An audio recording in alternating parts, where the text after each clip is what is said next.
ससुराल वालों ने मांगा है। ये कहानी शुरू होती है चांदनी चौक की गली नंबर 22 से, जहां उमा देवी अपने परिवार के साथ रहती थी। नाश्ते के वक्त सभी खाने के टेबल पर बैठे थे और घर की बहू शिल्पा सभी को गर्मा गर्म खाना परोस रही थी। मम्मी जी, वो कल रात को मेरी बड़ी ताई जी का कॉल आया था। उनकी छोटी बेटी की शादी है अगले हफ्ते, तो मैं जाऊं? अरे ये भी कोई पूछने वाली बात हुई बहू, बिल्कुल जा। वो मम्मी जी, मेरे पास ना शादी लायक कोई कपड़े भी नहीं है तो। अरे मुकेश, दिलाकर ला बहू को कपड़े गहने जो भी चाहिए इसे। हमारे घर की इज्जत है शिल्पा, शादी में किसी से काम नहीं लगनी चाहिए। मुझे आप कैश दे दो ना मुकेश, मैं खुद शॉपिंग कर लूँगी। मुकेश अपने पॉकेट से नोटों की गड्डी निकालकर शिल्पा के हाथों में रख ही रहा होता है कि तभी थोड़ी दूर से किसी के पुकारने की आवाज़ आती है। अरे मम्मी, कहाँ हो मम्मी? इस तरह से अपनी माँ को पुकारती हुई किरण दरवाजे से अंदर आती है। क्या हुआ बेटा, तू अचानक यहाँ? माँ सब ठीक तो है ना? क्या ठीक होगा पापा? हाँ, वही मेरी सास और वही उनकी फरमाइश है। आप लोग भी क्या सोचते होंगे, कैसे बेशर्मों की तरह किरण मुंह उठाकर बार बार यहाँ आ जाती है। नहीं भाभी। अरे ऐसा हम क्यों सोचेंगे दीदी, ये आपका ही घर है। वैसे बोलना तो नहीं चाहिए दीदी, पर बुरी फंसी हैं आप। आए दिन आपकी सास को तो कुछ ना कुछ चाहिए होता है आपसे, कुछ ना कुछ मंगाती रहती है आपसे। अब क्या बताऊँ शिल्पा, कभी कभी लगता है पापा ने मेरी शादी राहुल से ही करवा दी होती तो आज ऐसे घर में जाकर रोकर तो नहीं रह रही होती। कितने चक्कर काटे उसने इस घर के, पर पापा नहीं माने। खैर, जो है मेरी किस्मत में वो तो तय है, मेरा तो चलता ही रहेगा। छोड़। अच्छा तू पहले ना ये नोटों पैसों की गड्डी अपने पास संभाल के रख ले, घर में नौकर चाकर है, नज़र पड़ती है। वैसे मुकेश, तू पैसे क्यों दे रहा था शिल्पा को? सब ठीक तो है ना? अरे बेटा, वो बहू की कज़न की शादी है अगले हफ्ते, उससे मैं बहू को जाना है, तो मुकेश इसे शॉपिंग के लिए कुछ पैसे दे रहा था। ये तो बहुत अच्छी बात है भाभी, कोई तो खुश रहे। वैसे आप क्या खरीदने वाली है? वैसे ना साड़ी या गाउन या आलिया कट के सूट लेना बहुत ट्रेंड में है। शाम में ही जाऊंगी दीदी, आप भी चलिए साथ में, सामने पसंद कर लीजिएगा। शाम को शिल्पा अपनी ननद किरण के साथ शॉपिंग पर जाती है। ये गाउन अच्छा लग रहा है नहीं दीदी? हाँ ठीक ही लग रहा है, पर साइज़ ज़रा छोटा नहीं ले रही तू? मेरी साइज़ स्मॉल है दीदी। क्या फालतू बात बोलती है तू? थू कर, क्यों रहे तेरा साइज़ छोटा? भगवान करे तू खा पी कर डबल एक्सेल हो जाए। और अभी तक बच्चा नहीं ठहरा है ना तुझे, कोई गुड न्यूज़ रह गया तो तेरा साइज़ तो बढ़ेगा ही, फिर तो ये कपड़े बेकार हो जाएंगी। तो शगुन समझ कर ही बड़े साइज़ के कपड़े ले ले। भैया आप ना और वैरायटी दिखाइए, और जो जो कपड़े हमने साइड में करवाए हैं ना, सबके डबल एक्सेल पीसेस निकाल दीजिए। अरे पर दीदी, मैं इन्हें पहनूंगी कैसे? कुछ ज़्यादा बड़े नहीं हो जाएंगे? एक सिलाई लगानी है और फिर ये तुम्हारी साइज़ के हो जाएंगे, फिक्र मत करो। और इस तरह किरण सारे कपड़े अपनी ही पसंद के और अपनी ही साइज़ के खरीद लेती है। रात को घर लौटने के बाद सभी साथ में बैठकर टीवी देख रहे थे, तभी फ़ोन पर बात करती हुई किरण अपने कमरे से बाहर आती है। हाँ मम्मी जी, साड़ी और कपड़े? हाँ मैंने लिए ना मम्मी जी। हाँ मैं कल सुबह लेकर आती हूँ। प्रणाम मम्मी जी। ये कहकर किरण फ़ोन रख देती है। ये किन कपड़ों की बात कर रही थी तेरी सासू माँ? वो क्या है ना मम्मी, मेरी ननद को देखने के लिए लड़के वाले आ रहे, इसीलिए मेरी सास ने मुझे यहाँ भेजा था। कह रही थी तेरे मायके में तो बहुत बड़े बड़े शोरूम है, वहीं से 2-4 गाउन, कुछ साड़ियाँ और कुछ फैंसी कपड़े लेकर आ जाना। इसीलिए उन्होंने मुझे यहाँ भेजा था, पर आप लोगों का मुंह देखकर ना मैं कुछ कह नहीं पाई। पर आप फिक्र मत कीजिए, देखा जाएगा क्या होता है। अरे कैसे देखा जाएगा बेटा? शिल्पा बेटा, तू आज शॉपिंग करके आई ना, वो कपड़े अपनी ननद को दे दे, और तू ना फिर कुछ खरीद लेना, तेरे फंक्शन में तो अभी वक्त है ना। पर मम्मी जी। ठीक है मम्मी जी। भाभी, वो आपके पास वो नेकलेस नहीं है जो आपने अपने छोटे भाई की शादी में पहना था? एक बार वो भी दे देती आप तो ठीक रहता। आज आपने जो साड़ी खरीदी है ना, उसके साथ वो ज्वेलरी सही जाएगी, वरना कल सुबह फिर मेरी सास मुझे यहाँ ज्वेलरी खरीदने के लिए भेज देगी। अब आप ही बताओ मम्मी, सुबह सुबह 10 बजे कौन सी ज्वेलरी की शॉप खुलती है? ये लड़के वाले ना एक बार मेरी ननद को देख ले, फिर हिफाजत से मैं आपके गहने आपको वापस कर दूँगी।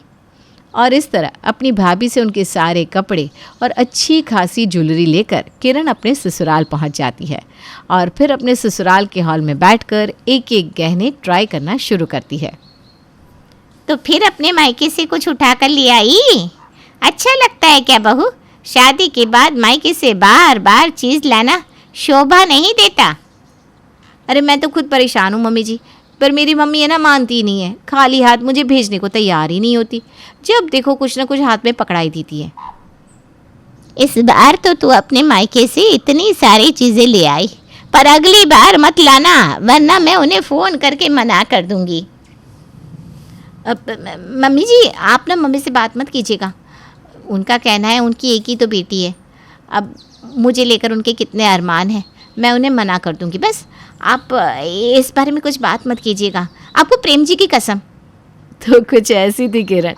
आए दिन किरण किसी न किसी बहाने अपने मायके पहुंच जाती थी और कोई ना कोई नई चीज़ उठाकर अपने मायके से अपने ससुराल ले आती थी।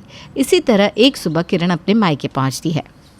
अरे वाह भाभी, नया जूसर लिया है आपने, बढ़िया है। मैं भी ना एक नया जूसर ढूंढ रही हूँ। वो क्या है ना मम्मी, पहले तो मैं मिक्सर ग्राइंडर में जूस निकाल लेती थी, पर मेरी सास ने वो मिक्सर ग्राइंडर भी पैक करके छज्जे पर चढ़वा दिया। अब किसी तरह हाथ से दबा दबा कर जूस निकालना पड़ता है मुझे। कहती है जूसर चाहिए तो मायके से लेकर आओ। हाय रे बेटा, तू एक काम कर, इस जूसर को तू ले जा, हम नया ले लेंगे। अरे नहीं नहीं मम्मी, मैं क्या यहाँ से बार बार चीज़ें लेकर जाऊँ? अच्छा ठीक है, आप इतनी ज़िद करती हैं तो। पर देखिए इस बारे में ना मेरी सास को कुछ मत कहिएगा, वरना मुझे और दो बातें सुनाएंगी वो। हद हो गई, आज तो पहली बार ये जूसर ऑन किया था मैंने। कितने मन से मंगवाया था इससे, दीदी ने तो हद ही कर दी है। जो भी सामान लाती हूँ वो इन्हें ले ही जाती है। जूसर लेकर किरण दरवाजे से निकल रही थी कि बाहर सोफे पर पड़े पर्स पर उसकी नज़र पड़ती है। अच्छा हाँ, ये पर्स देखकर याद आया मुकेश, तेरे पास 1000 रुपये होंगे क्या? वो मेरी सास ने मुझे एक पर्स लेकर आने को कहा था। 1000 रुपये क्या दीदी, तुम ये पर्स ही ले जाओ, 8000 की है। कल तो लेकर आया हूँ मैं, अभी तक शिल्पा ने यूज़ भी नहीं किया है इसे। अब ले जाओ, कोई टेंशन नहीं, बहुत पर्स है उसके पास वैसे भी। इस तरह किरण रोज़ रोज़ अपने मायके से कोई ना कोई सामान अपनी सास का नाम लेकर ले लेती और अपनी सास को दूसरी पट्टी पढ़ा लेती। ये जूसर लाने की क्या ज़रूरत थी बहू? हमारे घर पर इन चीज़ों की कमी है क्या जो तुम मायके से ले आती है? माँ का दिल ना ऐसा ही होता है मम्मी जी। अब मुकेश नया नया जूसर लेकर आया था और लाते ही उसने पहले मुझे पकड़ा दिया और दूसरा भाभी को। आप ना फिक्र मत कीजिए, इस बार अच्छे से डांट लगाऊंगी मुकेश को। और इस तरह ये सिलसिला चलता ही जा रहा था। एक रोज़ शिल्पा मार्केट से शॉपिंग कर रही थी कि उसकी नज़र सुषमा पर पड़ती है। शिल्पा उसे देखते ही उसके पास पहुंच जाती है। अरे आंटी जी आप यहाँ, इस बार किस चीज़ की ज़रूरत पड़ गई आपको? मैं समझी नहीं बेटा। आपकी भी एक बेटी है ना आंटी जी, अगर उसकी सास रोज़ उसे मायके से कुछ लाने को कहे तो आपको कैसा लगेगा? ऐसे घर में तो मैं अपनी बेटी को रहने ही ना दूँ बहू। कैसी सास होती है ये? तो फिर आप किरण दीदी के साथ ऐसा क्यों करती हैं? रोज़ मायके से ये लाओ वो लाओ ऐसा क्यों कहती रहती हैं? क्या? इस बारे में तो मैं आप लोगों से बात करने वाली थी कि ये आप लोगों का रोज़ रोज़ किरण को बुलाना मुझे ठीक नहीं लगता, और हर बार इतनी सारी चीज़ें देकर भेजने की क्या ज़रूरत है? मुझे तो ऐसा लगता है कि आप लोग हमें नीचा दिखाने की कोशिश कर रहे हैं। क्या हम नहीं दे सकते ये सब मेरी बहू को? और इसी बातचीत से दोनों समझ जाते हैं कि ये सब कुछ तो भाई किरण का किया धरा है। तो चिंता मत कर, अब मैं समझ चुकी हूँ कि क्या हो रहा है। अब तेरे घर ये दिक्कत नहीं होगी बहू। कल ही उसका लाया सारा सामान मैं तुझे वापस भिजवाती हूँ। नहीं नहीं, उसकी ज़रूरत नहीं है आंटी जी, बस आगे से आप देख लीजिएगा। और ये इत्तेफाक शिल्पा की सारी टेंशन हल कर देता है। इतिहास गवाह है, आज तक सास बहू का रिश्ता सिर्फ तानों और दुश्मनी के नाम से ही जाना जाता है।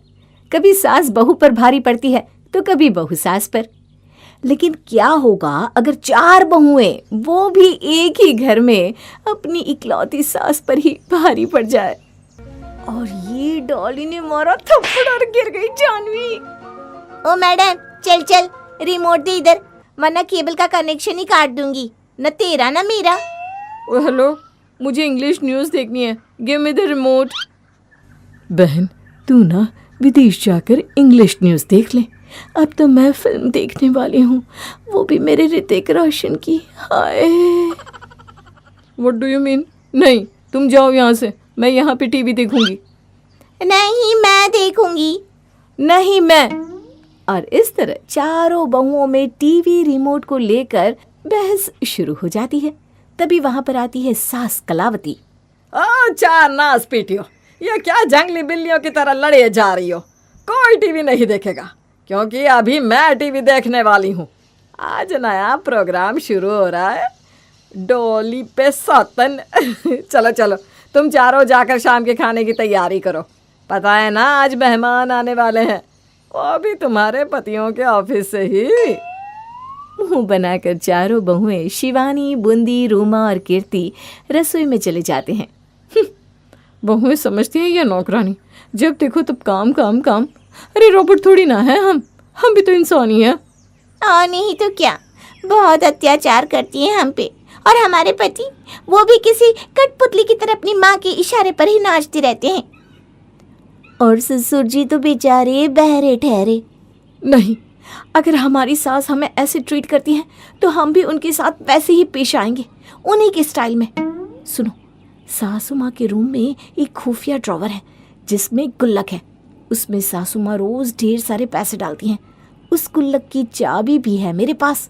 हम रोजाना उस गुल्लक में से पैसे चुरा कर बाहर से खाना ऑर्डर करेंगे और सबको बना बनाया खाना सर्व करेंगे। आइडिया तो अच्छा है, लेकिन अगर सासू माँ ने हमें पकड़ लिया तो? अरे नहीं पकड़ेंगी, जब जब वो यहाँ किचन में आएंगी हम चारों एक्टिंग करेंगे कुछ न कुछ काम करने की। चारों बहुएं अपने प्लान को एग्जीक्यूट करती है। कीर्ति कलावती के ड्रॉवर में जो गुल्लक होता है उसे चाबी से खोलकर उस पे से हर 2-2 दिन में पैसे निकालती है और चारों बहुएं सास के ही पैसों से रोज अच्छा अच्छा बाहर का खाना मंगवाती। और जब जब कलावती रसोई में राउंड मारते हुए आती तभी चारों बहुएं काम करने का नाटक करती। रोमा आटा गूंथती, बूंदी और कीर्ति सब्जियां काटती और शिवानी मसाला पीसती। गुड गुड, ऐसे ही अच्छे से काम किया करो। तुम चारों की चारों बस काम करते वक्त ही अच्छी लगती हो। ठीक से खाना बनाना, वरना चारों का व्रत हो जाएगा आज। हाँ। कलावती इतना कहकर वहां से चली जाती है। चारों बहुएं आपस में कहती हैं, सुनो, हमें जल्द से जल्द धीरे धीरे सारा राशन काम करना होगा, वरना किसी दिन सासू माँ ने राशन की मात्रा ज्यों की त्यों देख ली ना तो बड़ी गड़बड़ हो जाएगी। हाँ बूंदी, तुम सही कह रही हो। बहुएं राशन को बाहर बाजार में जाकर बेच आती है और एक दिन कलावती उन चारों को एक रेस्टोरेंट बॉय से खाना लेते हुए देख लेती है और अपने कमरे का ड्रॉवर भी खुला देखती है। इन चारों की ऐसी की तैसी, इन्हें क्या लगा इनकी सास क्या कोई दूध पीती हुई बच्ची है जो ये मेरी ही नाक के नीचे ये सब करेगी और मुझे पता नहीं चलेगा? अब देखो क्या करती हूँ मैं। कलावती अपने गुल्लक को दूसरी जगह छुपा लेती है, जिसके बाद जब गुल्लक नहीं मिलता तब चारों बहुओं को ना चाहते हुए भी सारा खाना खुद बनाना पड़ता है और कलावती को ये देखकर बहुत खुशी होती है। फिर एक रोज सुबह सवेरे ही कलावती अपनी चारों बहुओं को हॉल एरिया में बुला लेती है। कान के पर्दे खोलकर और आंखों की नींद को टट्टा बाय बाय बोलकर ध्यान से सुनो। आज तुम चारों को पूरे घर की सफाई करनी है, आंगन से लेकर छत तक, हर एक जगह की, हर एक कोने की। मैं रात में मैग्नीफाइंग ग्लास से हर एक कोना छान मारूंगी और इंस्पेक्शन करूंगी, और तब अगर मुझे कहीं कोई धूल मिट्टी देख गई ना तो तुम चारों को 4 दिन तक जली हुई रोटियां खिलाऊंगी। समझ गई चारों? लेकिन सासू माँ, इतना बड़ा घर हम चारों कैसे साफ करेंगे? हाँ सासू माँ, थोड़ा तो रहम कीजिए। इतनी बेरहम बनोगी तो स्वर्ग जाने की जगह नरक में ही एंट्री मिलेगी आपको। अरे ओ कीर्ति की बच्ची, तुझसे जितना कहा है ना उतना कर। त्योहार आ रहे हैं, घर को चकाचक साफ कर दे, वरना मैं तुम चारों का पत्ता साफ कर दूंगी, समझी? चारों बहुएं मुंह बना बना कर सफाई करती है। वो चारों बहुत थक जाती है कलावती उन्हें 1 मिनट के लिए भी ब्रेक नहीं देती। कैसी सास है, एक पल के लिए भी चैन की सांस लेने नहीं देती। चारों बहुएं पूरे घर की साफ सफाई करके अगले दिन बीमार होने का प्लान बनाती है ताकि सारा काम सास के कंधों पर पड़ जाए। देखना, ये प्लान ना जरूर काम करेगा। हमें बस अवार्ड विनिंग परफॉर्मेंस देनी है। हाँ, मैं तो कॉलेज टाइम में एक्टिंग फेन थी। एक्टिंग के मामले में मैं ना सबके दांत खट्टे कर सकती हूँ। कलावती देखती है कि ये बहुएं बीमार हैं और चारों ने बिस्तर पकड़ लिया है, इसलिए अपने पति और चारों बेटों के लिए उसे खाना और बाकी सारा काम भी करना पड़ता है। लेकिन कलावती को इस बार भी अपनी चारों बहुओं पर शक होता है। लगता है ये चारों कलमुहियाँ फिर से नाटक कर रही हैं मुझसे बदला लेने के लिए। अभी बताती हूँ इन्हें। तभी कलावती चारों के कमरे के बाहर ऊंची आवाज में जानबूझकर फोन पे बात करती है। क्या कम्मो, तू सच कह रही है? हमारे मोहल्ले में कोई बहुत बड़ा सुपरस्टार आया है। हाय हाय, हाँ, तो चौक पर ही रुकना, मैं भी सज धज कर आती हूँ। चारों बहुएं ये सुनकर एकदम से कंबल फेंक कर तैयार हो जाती है और वो चारों भी सज संवर कर चौक पर पहुंच जाती है, जहाँ पर कलावती भी आती है। ओ नो, गई भैंस पानी में, आफत आ गई। बहुओं, तुम यहाँ पर? अच्छा हुआ तुम चारों की तबीयत फिर से ठीक हो गई, मैं तो घबराई गई थी। चलो, ढेर सारी सब्जियाँ खरीदनी है, आज तो बहुत सारा खाना जो बनेगा घर पर, हैं? कलावती चली जाती है और जब बहुएं आसपास में पूछती है तो पता चलता है कि कोई भी सुपरस्टार नहीं आने वाला है। अरे लेकिन ऐसी बात है तो फिर सासू माँ क्या कह रही थी फोन पर? शायद कम्मो आंटी सासू माँ के साथ मजाक कर रही हूँ। अब फिर से चारों बहुओं को घर जाकर सारा काम करना पड़ता है, क्योंकि उनके बीमार होने की चाल भी तो फ्लॉप हो गई थी। फिर एक दिन अपने रोज रोज के काम से तंग आकर चारों बहुएं आपस में ये कहती हैं, बस बहुत हुआ, अब हम यूँ जेल की कैदी की तरह अपनी लाइफ नहीं गुजार सकते। हमें भी घूमना है, फिरना है, नए नए एक्सपीरियंसेस और एडवेंचर्स करने हैं लाइफ में। अब बस हमें यहाँ से भाग ही जाना चाहिए। हाँ रोमा, तुमने लाखों में एक बात कही है, लेकिन यहाँ से हम भागेंगे कैसे? हमारे पास तो फूटी कौड़ी भी नहीं है। सासू माँ के नाम पर पूरी जायदाद है और उनके पास ढेर सारे गहने भी है। हम उनके सारे पैसे और गहने लूट कर यहाँ से भाग जाएंगे। यस, इससे किसी को भनक भी नहीं लगेगी। आज शाम को ही निकल लेते हैं, क्यों गाइस? हाँ हाँ, गुड आइडिया।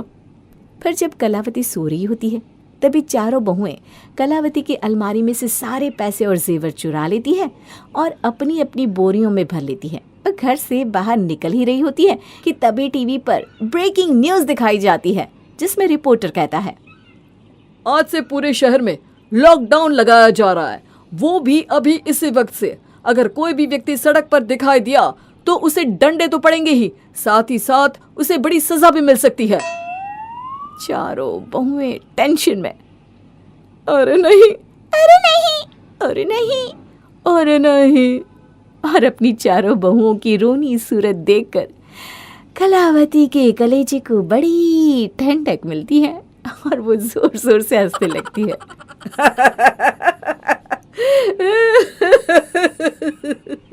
और फिर चारों बहुओं को ना चाहते हुए भी फिर से एक ही घर में अपनी सास की सेवा करनी पड़ती है।